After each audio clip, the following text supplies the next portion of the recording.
CSS। जैसा कि आप सबको पता है कि हम इससे पहले सीख चुके हैं HTML का फुल वीडियो मैंने डाल के रखा है अपने YouTube चैनल पर। अगर आप लोगों ने वो नहीं देखा है तो सबसे पहले आप उसे देखिएगा। तो आज के वीडियो में हम लोग क्या सीखेंगे, CSS के बारे में सीखेंगे। तो सबसे पहले हम लोग जानेंगे कि CSS होता क्या है। CSS का फुल फॉर्म है कैस्केडिंग स्टाइल्स, यानी कि ये स्टाइलिंग के काम आता है।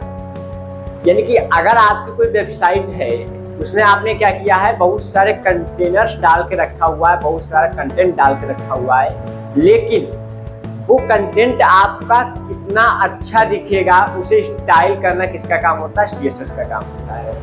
यानी कि HTML से आप क्या कर सकते हो, कोई भी वेबसाइट बना सकते हो, लेकिन वो बहुत ही बेकार दिखे। तो CSS से हम लोग क्या करेंगे, एक बहुत ही अच्छी सी वेबसाइट बनाएंगे।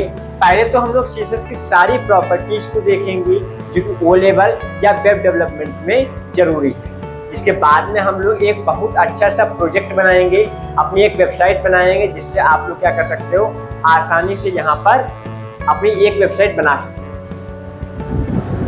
तो जैसा कि हमने आपको बताया कि इसका फुल कैस्केडिंग स्टाइल शीट होता है। और सबसे पहले हम वेबसाइट का ओवरव्यू समझ लेते हैं कि कोई भी वेबसाइट कैसी होती है। सबसे पहले नंबर पे अगर हम बात करते हैं Amazon की या फ्लिपकार्ट की या circleresult.com, XYZ जितनी वेबसाइट्स हैं, सबके 3 पार्ट होते हैं। सबसे पहला जो है वो आपका HTML होता है, दूसरा आपका CSS होता है, तीसरा आपका जो होता है वो PHP हो सकता है, Python हो सकता है या C हो सकता है, XYZ और भी प्रोग्रामिंग लैंग्वेज। तो यानी कि अगर आपको कोई वेबसाइट बनानी है तो आपको ये 3 चीजें सीखनी पड़ेगी। HTML क्या करता है, HTML ये आपका पूरा काम है कि क्या डिस्प्ले कराना है वेबसाइट पे कितने पैराग्राफ रहेंगे, कितना टेक्स्ट रहेगा, कितनी इमेज रहेंगी, कितने फॉर्म रहेंगे, कितने टेबल रहेगा, ये सब क्या करता है, HTML का काम होता है। यानी कि स्ट्रक्चर बनाना इसका काम। इसके बाद में क्या है, CSS का सीधा काम है। CSS का जो काम है आपका मुख्य रूप से वो ये आता है कि आप CSS की सहायता से स्टाइल कर सकते हैं।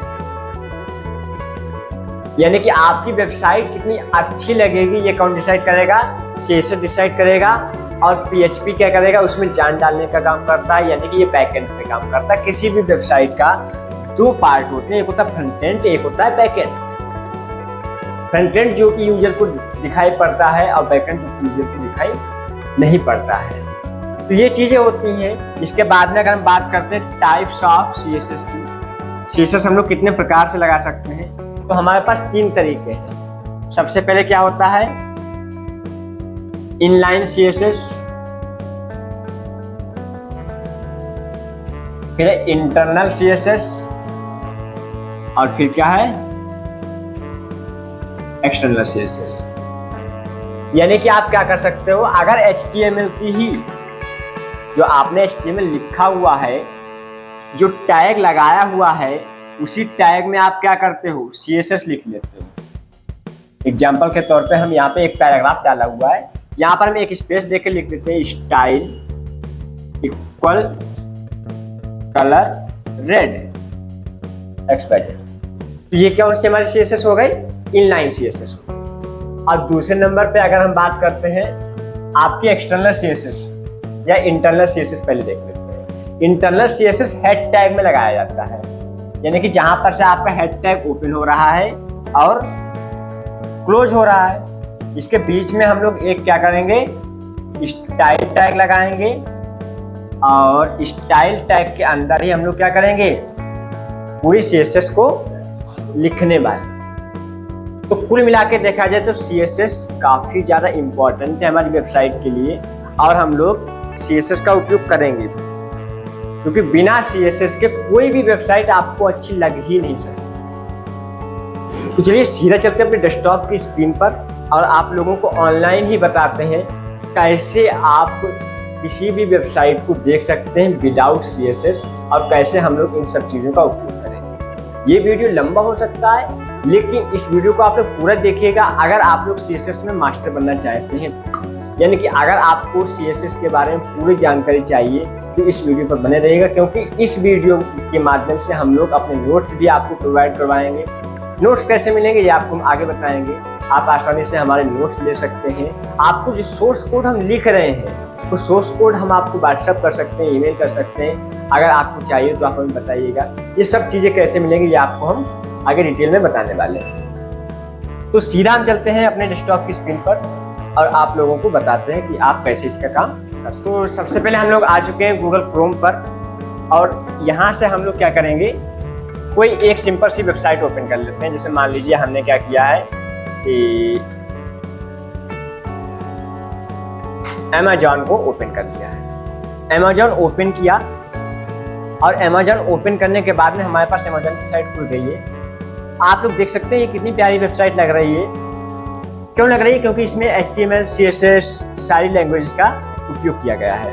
लेकिन अब हम लोग क्या करेंगे, इसकी खूबसूरती को हटाएंगे, यानी कि ये वेबसाइट बिना CSS कैसी लगेगी ये हम आपको दिखाएंगे।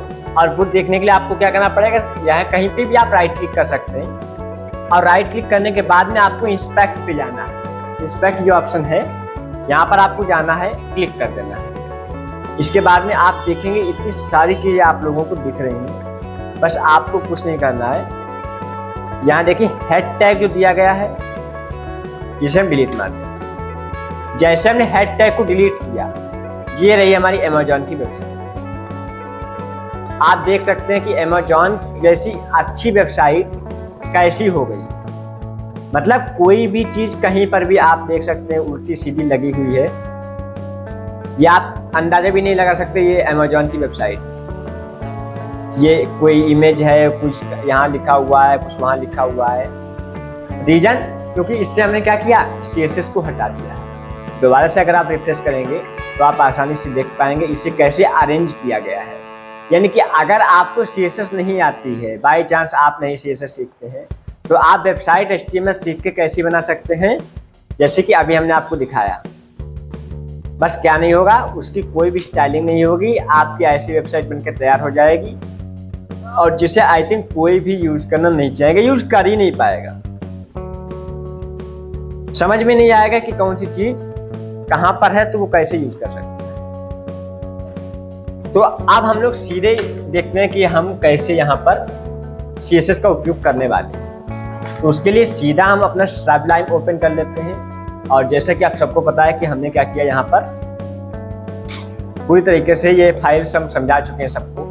एक नई फाइल ले लेते हैं और इसे हमने सेव किया, किसी भी नाम से आपने सेव कर सकते हैं। हमने सेव किया index.html। अब आप लोगों को सर आप फाइल को सेव करो .html की सहायता से, जबकि आप CSS पढ़ाने वाले हैं। हाँ, क्योंकि हम HTML पर ही तो CSS का यूज करेंगे।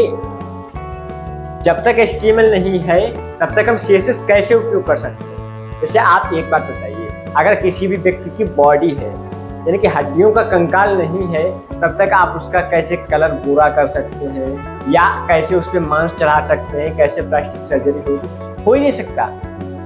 यानी कि किसी भी व्यक्ति को अगर अच्छा लगना है तो कंकाल तो होने चाहिए। वैसे हमें सबसे पहले क्या, HTML लिखना ही पड़ेगा। जब हम लोग क्या करेंगे, HTML को लिख लेंगे और तब हम उसे स्टाइल करेंगे, उसके बाद में हमारे आगे के काम चालू।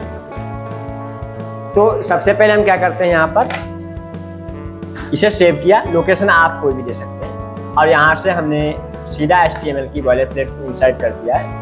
ये बाय डिफॉल्ट हमारा कोड लिखा लिखाया आ जाता है, जिसकी सहायता से हम सबलाइन का ही उपयोग करते हैं। यहाँ पर आप सीधा डाल सकते हैं टाइटल, हमें डाल दिया CSS क्लासेज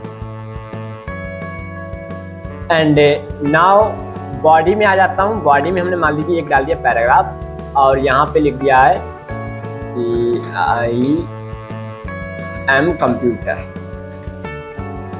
जैसे आपने इतना लिखा है, आपने सेव किया।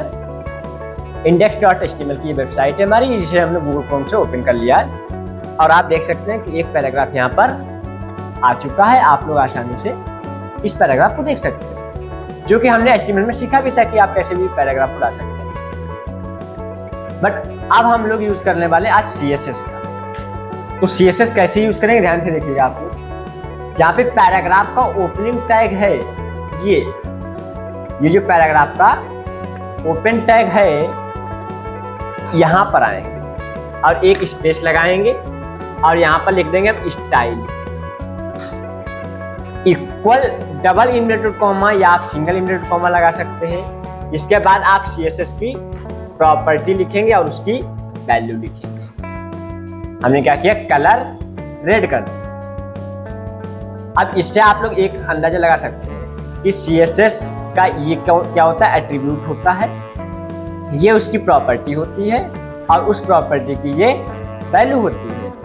अब सेलेक्टर्स यहाँ पे कई प्रकार के होते हैं। एक सेलेक्टर्स यूनिवर्सल सेलेक्टर्स होते हैं, जैसे कि अगर कोई भी किसी भी प्रकार का कोई भी अगर हम CSS लिखते हैं और आप ये चाहते हैं कि वो पूरी की पूरी हमारी वेबसाइट पे अप्लाई हो जाए, उसे यूनिवर्सल कहते हैं। यहाँ पर हम लोग एलिमेंट सेलेक्टर्स का उपयोग करने वाले हैं, यानी कि एक एक एलिमेंट को क्या करेंगे, टारगेट करेंगे और वहां से इसे यूज कर सकते हैं। हमने इसे सेव किया और ये हमारी कौन सी CSS है, इनलाइन CSS। इसे हम कमेंट कर देते हैं ताकि इससे कोई फर्क ना पड़े। और अब आप लोग यहाँ पे देख सकते हैं इसका कलर रेड हो चुका है। यानी कि अगर आप ऐसा कुछ करते हैं, इनलाइन CSS का उपयोग करते हैं, तो आप इनलाइन CSS से आसानी से सारे काम कर सकते हैं। लेकिन यहाँ पर हर जगह पे आप लोग इनलाइन CSS का उपयोग नहीं करने वाले हैं, इसीलिए हम लोग जो यूज करेंगे वो इंटरनल CSS यूज करने वाले हैं। इंटरनल CSS कहाँ पे यूज करेंगे, हेड टैग जो क्लोज हो रहा है, ध्यान से देखिएगा, जो हेड टैग क्लोज हो रहा है ये उससे ऊपर ही आपको एक टैग और डालना है, स्टाइल टैग। और यहाँ पर हम लोग पूरी CSS लिखेंगे और पूरी तरीके से आप काम भी यहाँ पर कर पाएंगे। करना क्या है, आपको टारगेटिंग पहले सीख लीजिए कि आप कैसे टारगेट करेंगे किसी भी चीज को। जैसे अगर आपको पैराग्राफ पर CSS लिखना है तो आप क्या करेंगे, सबसे पहले एलिमेंट का नाम लिखेंगे, जैसे पैराग्राफ है तो मैंने P लिख लिया और इसके बाद में आप कर्ली ब्रैकेट्स को लगाते हैं। ये कर्ली ब्रैकेट्स लगाएंगे और कर्ली ब्रैकेट ओपन और क्लोज के बीच में जितने भी हम लोग CSS लिखेंगे वो सब कहाँ पर अप्लाई होगी, हमारे पैराग्राफ पर अप्लाई होने वाली। इसीलिए आप लोग इसे ध्यान से देखें। सिंपल हम सीधा लिखेंगे कलर और इस बार कर देता हूं मैं येलो। जैसे मैंने कलर येलो किया है, आप देख सकते हैं यहाँ पर इसका कलर येलो हो चुका है, इसका कलर येलो हो चुका है। ऐसे करके आप लोग क्या कर सकते हैं, किसी भी प्रकार का CSS यूज कर सकते हैं। ये हो गया आपका इनलाइन CSS। ऐसे ही आप एक्सटर्नल CSS का भी उपयोग कर सकते हैं, जो कि हम आगे देखेंगे। आज अभी हम इनलाइन CSS पर ही बात करेंगे। तो क्या क्या चीजें होती हैं ये आपको समझ में आ गया।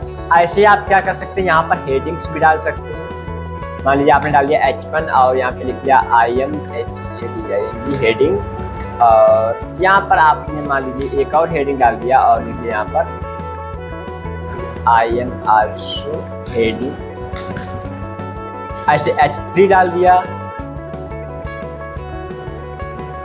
I am heading 3 and H4 डाल दिया और लिख दिया I am heading 4। और मैक्सिमम कितनी हेडिंग्स होती हैं ये आप लोगों को क्या करना है, हमें कमेंट में बताना है कि मैक्सिमम कितनी हेडिंग होती है। ऐसे करके हेडिंग 5, हेडिंग 6, ऐसे करके कितनी हेडिंग होती हैं ये आप लोगों को बताना है हमें। कहाँ, कमेंट में। क्यों बताना है, क्योंकि हमने आप लोगों को HTML में ये चीज़ सिखाई भी है। और अब अगर आप क्या करते हैं, ऐसे और भी पैराग्राफ्स डाल देते। मान लीजिए आपने क्या किया, यहाँ पर पैराग्राफ डाला है और यहाँ पे लिख दिया I am also paragraph,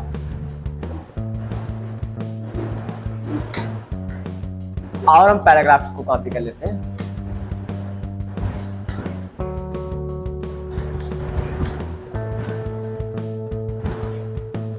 next ऐसे करके हम कुछ पैराग्राफ्स को और भी कॉपी पेस्ट करेंगे।